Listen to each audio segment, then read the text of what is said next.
Welcome to Morph Animation. A morph animation is where one shape or image transforms into another, and we're going to have it going back and forth just like you see on the screen here. So we're going to keep it simple by using geometric shapes, but you can always customize this exactly the way you want using images. But I'm going to start with a square and a circle, and so it's going to transform, it's going to morph from one to the other and back again. We are using Google Drawings, but you could use any drawing app you want, and this works great. The principle is the same. First of all, I'm going to throw in a background image just to make it more interesting, and I'm going to tuck it right up to the left corner, and I'm going to make it a little bit bigger.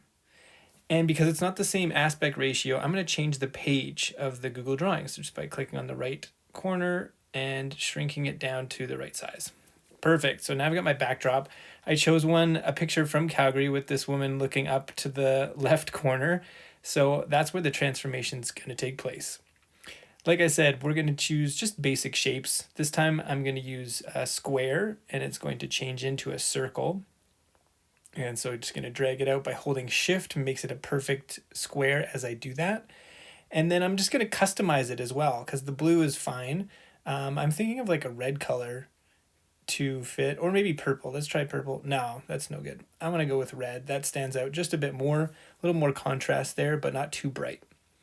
You can also customize the border or the line around the shape, any shape you want. So I'm just going to go dark gray. So it's there, but not too much. I'm going to change the width to be 8 pixels so it's really noticeable. There we go. So I've got my first shape. Now, when we're doing a morph, you can use something called keyframes. So my keyframes here are going to be the circle that I want to end up with and the square that I'm starting with. So I'm going to make this circle, I'm going to make it about the same size as the square. And then so I've got my beginning and end, but now I need the middle point. That's going to be my other keyframe. So in the middle, it's going to be a rounded rectangle, of course, if you if you put these two things together and you're like, okay, what's in between? It's going to be, a square that's got rounded corners, and then this looks perfect. Now I've got my keyframes. These are the ones that I want to hit. So the beginning, middle, and end. So I'm going to keep those off to the side, making sure they're out of the frame, and then now I've got my square where I need it. So let's get the first frame by going to File, Download, and JPEG. So perfect, that's frame number 1. I'm going to keep doing this. I'm going to shrink this down by holding Shift and Option at the same time, and then using my mouse to shrink it down. I'm going to go a little bit, and then click away so that there's no blue outline, and then download JPEG. Perfect, frame number 2. I'm going to keep doing this process by clicking and holding down Shift and Option to make sure that I'm shrinking to the middle, because that's how I want to control this.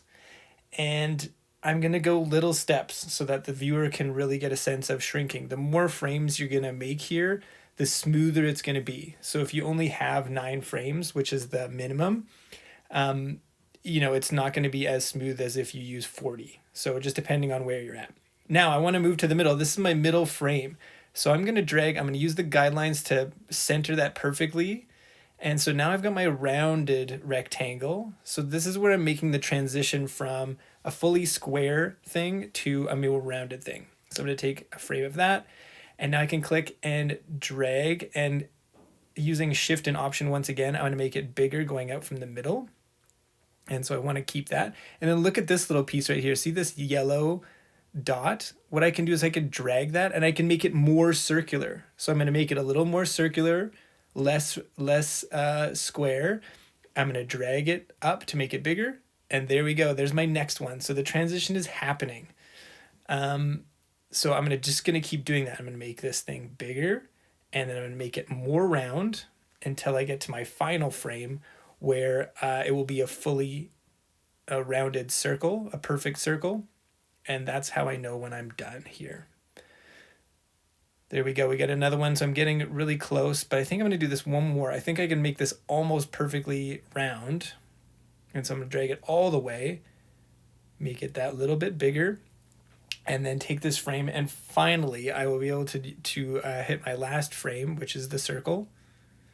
And if you're using an image or a picture of someone, then it's, you know, you won't have that advantage of the rounding, but you'll be able to make it bigger and smaller anyways. So there we go. I replace, I click away, make sure everything looks good, download that final image. Perfect. So now all of those are in my downloads, ready to go. So we'll switch over to EasyGIF, easygif.com. You can make videos into GIFs. You can make pictures into GIFs. So I got my downloads. I'm going to select all of my photos all at once. Don't do one at a time. Do them all at once. 9 images getting in there, and it is uploading.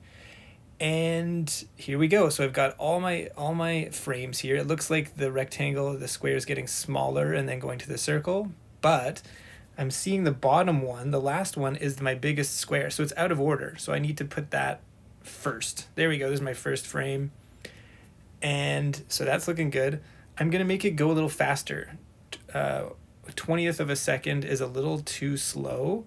So I'm going to make sure all my frames are within range. So I have 9 frames, so I'm going to put 9 there. I am going to put this down. I think 10 might be a little too fast, but maybe 13 or 14 seems good. Once everything's set up, it seems good, we can go make GIF. Okay, and we're scrolling down and seeing that it is moving. This looks good. I think the timing looks good. I could speed it up a bit more, but I think this shows it well. So now the last thing I want to do is go to reverse. So reversing rate will make it go back and forth. So instead of, you know, starting with a square and then going to the circle and then starting back at the square, it's going to run back and forth. So square to circle, circle back to square. So I'm going to click run to the end and reverse back to the start. It automatically checks don't repeat, so that's fine. You can play around with that if you want, and then hit submit. And now you'll see that it goes from one to the other. It's going super slow to begin with, but then starts back again. So the circle goes smaller. Instead of just flipping back to a square right away and having that break, now it's the same the whole time. It's like going back and forth, makes it really interesting to look at, and we're not getting that break. So good luck with your animation.